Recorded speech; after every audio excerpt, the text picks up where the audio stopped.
ایک چھوٹے سے گھر میں عائشہ اپنے شوہر احمد اور ساس کے ساتھ رہتی تھی۔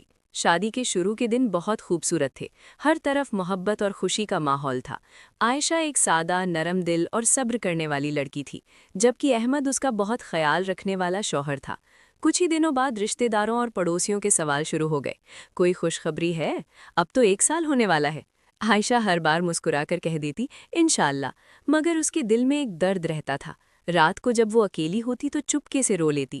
احمد اسے تسلی دیتا اور کہتا اللہ پر بھروسہ رکھو، وہ ضرور بہتر کرے گا۔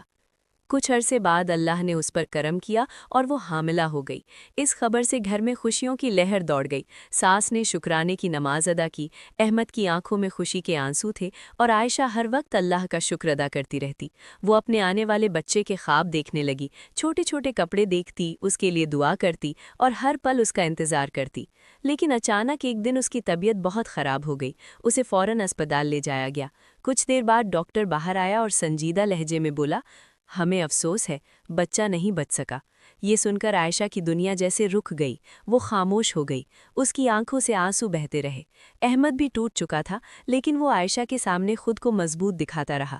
کچھ وقت گزرنے کے بعد عائشہ نے خود کو سنبھالا، اس نے اللہ کی طرف رجوع کیا اور دل میں کہا یا اللہ، جو تو نے لیا وہ بھی تیرا تھا اور جو دے گا وہ بھی تیرا ہوگا۔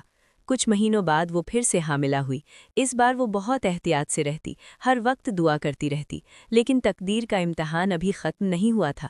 ایک بار پھر اس کا بچہ دنیا میں آنے سے پہلے ہی اس سے جدا ہو گیا۔ اس بار عائشہ اندر سے پوری طرح ٹوٹ چکی تھی۔ وہ سجدے میں جا کر بہت روئی، لیکن اس کے ہونٹوں پر پھر بھی یہی الفاظ تھے یا اللہ، میں تیری رضا پر راضی ہوں۔ دن گزرتے گئے، لیکن اس کا اللہ پر یقین اور مضبوط ہو گیا۔ پھر ایک دن اللہ نے اس کے صبر کا صلہ دیا، وہ تیسری بار حاملہ ہوئی۔ اس بار گھر کا ہر شخص صرف دعا کر رہا تھا۔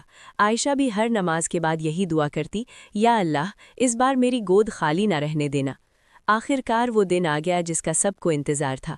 اسپتال کے کمرے میں کچھ لمحوں کی بے چینی کے بعد ایک ننھی سی آواز گونجی۔ ڈاکٹر مسکراتے ہوئے باہر آیا اور کہا مبارک ہو، بیٹی ہوئی ہے، دونوں بالکل ٹھیک ہے۔ یہ سن کر احمد کی آنکھوں سے آنسو بہنے لگے۔ ساس نے فوراً سجدہ شکر ادا کیا، اور جب عائشہ نے اپنی ننھی سی بیٹی کو پہلی بار گود میں لیا تو اس کا ہر درد ختم ہو گیا۔ وہ بیٹی سچ میں چاند کی طرح خوبصورت تھی۔ اس کے آنے سے گھر میں پھر سے خوشیاں لوٹ آئیں، ہر طرف ہنسی، محبت اور سکون تھا۔ عائشہ نے اپنی بیٹی کو سینے سے لگا کر دھیرے سے کہا یہ میرے صبر کا سب سے خوبصورت انعام ہے۔ آخری پیغام، بے شک اللہ صبر کرنے والوں کے ساتھ ہے اور انہیں ان کی امید سے بڑھ کر